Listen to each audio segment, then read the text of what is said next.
Exam में कितने question करके आई हूँ, मेरे एग्ज़ाम का लेवल कैसा रहा है। तो बस आज उसी के ऊपर बात करें। देखो एग्ज़ाम का लेवल तो ठीक था, मतलब लेवल थोड़ा हार्ड था। मैंने कोशिश यही की थी कि मैं ज़्यादा से ज़्यादा क्वेश्चन करके आऊँ। जैसे लोग बोल रहे थे कि वैसे मुझे 4-5 दिन पहले पता चल गया था कि भाई एग्ज़ाम टफ़ आ रहा है, क्योंकि रिव्यू देखने स्टार्ट कर दिए थे मैंने, जो माइक लेके पूछते हैं ना बच्चों से बाहर खड़े हुए सेंटर से। बस तो मैंने उनका रिव्यू देखा था, मुझे नाम तो उस चैनल का याद नहीं है, पर हाँ मैंने उन्हीं का रिव्यू देखा था। सोचा तो यही था कि भाई जैसे बच्चे बता रहे हैं कि जनगणना से और पंचवर्षीय योजना से, तो मैंने उसी पे ज़्यादा फोकस करा था। लेकिन तबीयत ख़राब हुई तो फिर सब चीज़ का फोकस हट गया। अब मैंने सोचा, कल दिन में मैं गई थी जहाँ मेरा सेंटर था, वहाँ पे मैंने एक दो से पूछा था कि भाई तुम्हारा एग्ज़ाम कैसा हुआ है या किस लेवल के एग्ज़ाम आया है। तो उन्होंने, मेरे साथ वालों ने भी बताया कि भाई हिंदी थोड़ा पैराग्राफ थोड़ा लेवल बढ़ गया है उसका, और जीएस का भी थोड़ा लेवल बढ़ा है, और रीजनिंग में भी कुछ क्वेश्चन करने वाले हैं, कुछ क्वेश्चन हिल भी नहीं रहे हैं। तो और मैथ तो कैलकुलेटिव है ही पहले दिन से ही, तो उसमें कोई दो राय वाली बात नहीं है। तो मैंने यही कोशिश करी थी कि भाई मैं उनसे पूछ के और आप लोगों को बता दूँगी और मेरा एग्ज़ाम भी अच्छा चला जाएगा। लेकिन तबीयत ख़राब होने की वजह से एग्ज़ाम, मतलब मुझे जब जुकाम हो जाता है ना तो मैं थोड़ा ज़्यादा परेशान हो जाती हूँ। उससे बढ़िया है कि मुझे बुखार हो जाए तो ही बढ़िया है, तो उसे मैं झेल लूँगी, पर मुझसे जुकाम नहीं झेला जाता। वो 2-3 दिन पहले ज़्यादा जल्दी उठने की वजह से हो गया था, क्योंकि गाँव में थोड़ी ज़्यादा ठंड पड़ती है ना, इसलिए। अब कल जब सेंटर पे गई तो तब भी तबीयत ख़राब थी, कुछ खा के भी नहीं गई थी, तो ज़्यादा तबीयत ख़राब सी लग रही थी। तो एक तो होपलेस पहले हो रही थी कि भाई तबीयत ख़राब है, और दूसरा एग्ज़ाम बच्चों ने पहले बता दिया था कि भाई बहुत टफ़ आ रहा है, या तुमसे नहीं, मतलब तुम कैलकुलेशन नहीं कर पाओगे, और रीजनिंग में भी कुछ क्वेश्चन ऐसे हैं। तो मैं थोड़ा ज़्यादा होपलेस सी हो गई थी, तो इस वजह से मेरा थोड़ा एग्ज़ाम ठीक नहीं गया है। अब मैं सब चीज़ संभाल लेती, अगर मेरी तबीयत ठीक होती तो मैं बता देती हूँ कि मेरा एग्ज़ाम कैसा गया है। मेरा एग्ज़ाम थोड़ा सही नहीं गया है। मैंने कुल मिला के 67 क्वेश्चन करे हैं। तो पहले बात करते हैं रीजनिंग की। देखो रीजनिंग में कुछ लोग बोल रहे थे कि भाई रीजनिंग बहुत आसान आ रही है, या रीजनिंग बहुत इजी है, 20 में से 20 भी कर दोगे। मेरी शिफ्ट में तो ऐसा कुछ, मतलब रीजनिंग में 18, मैं कह रही हूँ कि कल जिसने शाम की शिफ्ट में 21 तारीख की थर्ड शिफ्ट में किसी ने 16 भी कर दिए हो ना, तो बहुत बड़ी बात है। क्योंकि मेरी शिफ्ट में बहुत क्वेश्चन मतलब हार्ड ही आए थे, मैं ये नहीं कहूँगी कि ईजी आए थे। मैंने पहला क्वेश्चन मेरा रीजनिंग का ही खुला था, जब मतलब सिस्टम पे आया था एग्ज़ाम, तो पहला क्वेश्चन रीजनिंग का ही था। तो मुझे पहले क्वेश्चन को देख कर बहुत संतुष्टि मिली, क्योंकि वो मिरर इमेज का था शायद, तो मैंने सोचा हो जाएगा। और जैसे जैसे आगे को करती चली गई, तो कुछ क्वेश्चन ऐसे थे जिनमें मैं 2 मिनट भी एक्ट की रही, माइंड ने काम नहीं करा, फिर भी उस क्वेश्चन का आंसर नहीं आया, तो मैंने उन्हें छोड़ना शुरू कर दिया। और सिटिंग अरेंजमेंट वालों में भी बहुत टाइम लग रहा है, ये नहीं है कि न्यू ही हो जा रहे हैं, नहीं, उनमें भी टाइम लग रहा है, वो भी घुमा घुमा के पूछ रहा है। एक तो मेरी में पूछा था, वो सर्कल वाला पूछा था, और एक मेरी में पूछा था उत्तर की तरफ मुंह करके बैठे हैं, वो वाला क्वेश्चन पूछा था रीजनिंग में। और मिरर वाला क्वेश्चन पूछा था, और दर्पण वाला भी था। हाँ, मिरर दर्पण वाला क्वेश्चन था, और एक दो क्वेश्चन और था, अभी मुझे याद नहीं आ रहा है। लेकिन हाँ, एग्ज़ाम सही था। और कुछ ऐसा हुआ कि मैंने कुछ क्वेश्चन छोड़ दिए थे कि मैं बाद में करूँगी इन रीजनिंग के क्वेश्चन को, क्योंकि वो निकल नहीं रहे थे, उनकी संख्या नहीं निकल रही थी। कोडिंग डिकोडिंग से भी अच्छे खासे क्वेश्चन आ रहे हैं, ये नहीं है कि कोडिंग डिकोडिंग सिंपल है, नहीं, बहुत उसमें से भी बहुत अच्छी तरीके से पूछा जा रहा है। मुझसे कोडिंग डिकोडिंग के 2 क्वेश्चन बिल्कुल नहीं हुए। मैंने, मतलब मेरा टाइम ज़्यादातर उन पर चला गया, मैंने टाइम पर ज़्यादा ध्यान नहीं दिया। जैसे कि मुझे वो देना था ध्यान, 10 मिनट मेरी 2 क्वेश्चन पे चली गई, तो मेरा टाइम वहाँ मतलब चला गया, बिगड़ गया मेरे टाइम का शेड्यूल वहाँ पे। तो मैंने फिर वो छोड़ दिया। जितने क्वेश्चन मुझसे पहली बार में हुए मैंने वो कर दिए। पहली बार में मुझसे 13-14 के करीब हुए थे, उससे ज़्यादा मैं नहीं कर पाई रीजनिंग में। और फिर हिंदी, हिंदी देखो पहले जो पैराग्राफ है ना, सिर्फ वही हार्ड आ रहा है, वरना हिंदी बहुत ईजी है। मैं बता रही हूँ, हिंदी में मैंने बस विलोम शब्द थोड़ा सा मेरा सुदूर वाला था, तो जो थोड़ा मुझे हार्ड सा लगा, वरना तो मुझे कुछ हार्ड नहीं लगा हिंदी में। हिंदी का पैराग्राफ मुझे बहुत टफ लगा, क्योंकि मैंने उसे कम से कम 5 मिनट दिए 5 क्वेश्चन के लिए, लेकिन वो फिर भी ऐसा हो गया कि लास्ट में आके एक क्वेश्चन मुझे छोड़ना ही पड़ गया, कि नहीं, इसे छोड़ देती हूँ, वो नहीं हो रहा है। लेकिन फिर सोचा कि क्या पता ये सही हो जाए, तो उसे मैं तुक्का लगा के आई हूँ मैं इस हिंदी में, वरना मेरी हिंदी ठीक गई है। बात करते हैं अब जीएस की।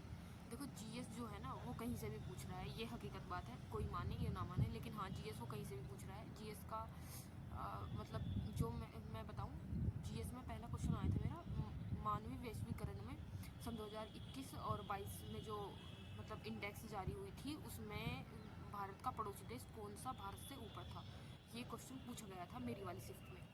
तो मैंने सोचा कि इसका श्रीलंका है, मुझे पता था कि इसका श्रीलंका है, क्योंकि मैंने ये अभी करंट अफेयर्स कुछ दिन के लेने लगी हूँ, तो पिछली बार को रिवाइज करवा दिया था सर ने, लेकिन फिर भी मैं उसका बांग्लादेश लगा के आई, ऐसा दिमाग दिमाग काम कर रहा था मेरा वहाँ पे। अब जब लगा के आ गई तो अब लगा के आ गई, अब कुछ कर थोड़ी सकते हैं।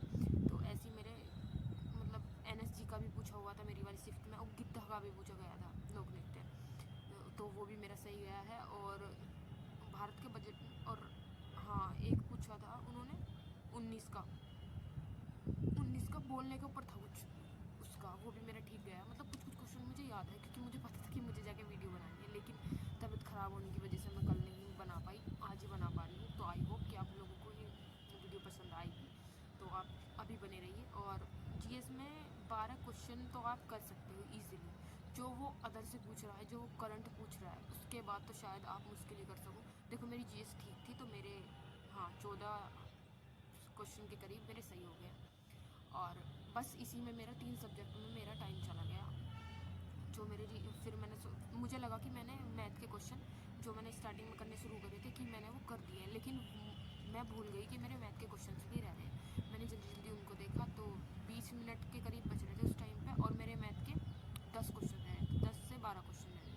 उससे पहले मैंने कुछ क्वेश्चन कर दिए थे ऐसे ही, जैसे देख देख के, जैसे खोलते चले जाते हैं कि भाई किस में टाइम लगेगा या किस में टाइम नहीं लगेगा, उसमें देख लिया था मैंने। तो मैंने उसमें ही लगा लिए थे अपने क्वेश्चनों के आंसर के टिक, जो जल्दी जल्दी 1 मिनट से पहले हो रहा था मैंने उनको आंसर टिक कर दिए थे।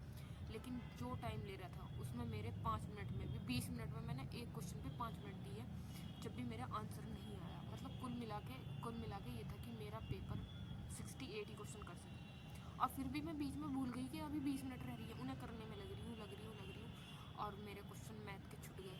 मतलब मुझे मैथ से इतनी उम्मीद थी कि भाई हाँ मैं मैथ कर दूँगी। और जैसे कैलकुलेटिव बता रहे थे कि हाँ भाई कैलकुलेटिव, मैंने कोशिश यही की थी कि पहले मैं अपना टाइम जो हिंदी है और GS है इनमें निकाल दूँगी, कि जल्दी से कर दूँगी एक बार में, जो हो रहा है बस उसे लगा दूँगी। मुझे पक्का पता है कि हाँ भाई यही है, तो मैं उसमें से लगा दूँगी, लेकिन वो होया नहीं मुझसे। मतलब टाइम मैनेजमेंट में मैं नहीं कर पाई, और कुछ तबीयत भी ख़राब थी, कुछ खा के नहीं गई थी, और मन सा भी नहीं था, और अब भी तबीयत ख़राब ही है क्योंकि ऊपर बैठ के बना रही हूँ वीडियोज़, तो शायद आपको हवा वगैरह भी आ रही है, तो आप एडजस्ट कर लेना। लेकिन हाँ मेरा पेपर अच्छा नहीं गया। मैंने कोशिश तो यही की थी कि भाई मैं 70+ ही करके आऊँगी, और मैं कर भी देती 70+, लेकिन जो मेरा टाइम था ना वो निकलता चला गया, फिर मैं कुछ नहीं कर पाई उस बीच में। अब मैं यही कहना चाहूँगी जिनका एग्ज़ाम है, देखो थोड़ा टाइम मैनेजमेंट कर लो। और मैं पंचवर्षीय योजना पढ़ के गई थी, फिर भी मैं वो क्वेश्चन गलत करके आ गई क्योंकि मैं ज़्यादा होपलेस हो गई थी। तो आप होपलेस मत हो किसी भी चीज़ में, मतलब कोई से भी सब्जेक्ट में होपलेस मत हो कि भाई मुझसे नहीं हो रहा, या लैंग्वेज टफ दे रखी है। मैथ में भी लैंग्वेज टफ दे रखी है, और हिंदी का जो कल शाम का पैराग्राफ आया था ना, उसमें तो लैंग्वेज और भी ज़्यादा टफ थी। मैं ये सोच रही थी पता नहीं कहाँ से दे दिया ये, इतना हार्ड तो नहीं था जैसे और शिफ्ट वाले बता रहे थे कि भाई हाँ भाई हार्ड आ रहा है, या पैराग्राफ में थोड़ी लैंग्वेज की दिक्कत है। लेकिन वो ये कह रहे थे कि हो जाएगा, लेकिन मुझे तो ऐसा लग रहा था कि वो झूठ बोल के गए हैं, नहीं हो रहा था वो। लेकिन सुबह वाली शिफ्ट वालों ने बता दिया था कि हाँ भाई पैराग्राफ थोड़ा सा लेवल बढ़ा है, तो वो हकीकत में ही बढ़ा है। जिनका भी अब 25 तारीख तक का एग्ज़ाम है, वो अपना मतलब लैंग्वेज का थोड़ा ध्यान रखें और टाइम मैनेजमेंट करें। मैं ये कहूँगी कि पहले आप अपनी GS और हिंदी कंप्लीट कर लो, जिससे कि आपकी जो आपको आता है वो बिल्कुल ना छूटे, क्योंकि मैथ का तो ऐसा है कि आप कैलकुलेशन में एट के रह जाओगे। मैं बता रही हूँ कि मेरा एक सरलीकरण का क्वेश्चन था, वो हो गया था मेरा, लेकिन मैं उसे टिक ही नहीं कर पाई। मुझे लगा मैंने वो टिक कर दिया, आराम से बैठी हूँ कि भाई हाँ अब टिक हो गया है ये मेरा, अब मैं दूसरे को लगा दूँगी। वो टाइम ही चला गया, फिर मैं मतलब मैं उसे कर ही नहीं पाई उस क्वेश्चन को। और मेरे कुल मिला के 68 क्वेश्चन सही हुए हैं, जिसमें कि अभी गलत भी निकलेंगे। और मुझे जहाँ तक लगता है कि मेरिट जाएगी तो, पर इतनी नहीं जाएगी, क्योंकि जिस तरीके का मैंने कल एग्ज़ाम देखा है ना, मैंने SSC GD का लेवल इतना तो कभी नहीं देखा। मतलब 1-2 एग्ज़ाम पहले दिए हैं, इतना नहीं देखा। लेकिन मैं बिल्कुल संतुष्ट नहीं हूँ अपने एग्ज़ाम से। मुझे बिल्कुल भी अच्छा नहीं लगा कि मैं इतने क्वेश्चन छोड़ गई। मुझे ये दुख था कि जो मैं क्वेश्चन का आंसर मैंने निकाल दिया है, वो आंसर का टिक मैं क्यों नहीं लगा पाई। जो मेरा छूट गया उसका दुख नहीं था, जो मैं नहीं लगा पाई मुझे उसका ज़्यादा दुख था कि भाई मैं क्यों छोड़ के आ गई उसे क्यों नहीं करा। लेकिन अब कुछ नहीं हो सकता, अब रिज़ल्ट आएगा तब भी पता चलेगी। पहले तो आंसर की आएगी, आंसर की मैं वीडियो बना दूँगी कि मेरे कितने क्वेश्चन सही है। लेकिन मैं अब कोशिश यही कर रही हूँ कि RPF के एग्ज़ाम में और ज़्यादा प्रिपरेशन करूँ। अभी थोड़ी तबीयत सी ख़राब चल रही है, तो इसलिए थोड़ी ज़्यादा दिक्कत होती है। तो एग्ज़ाम की तैयारी करते रहिए, और RPF का एग्ज़ाम है तो सभी को बेस्ट ऑफ लक।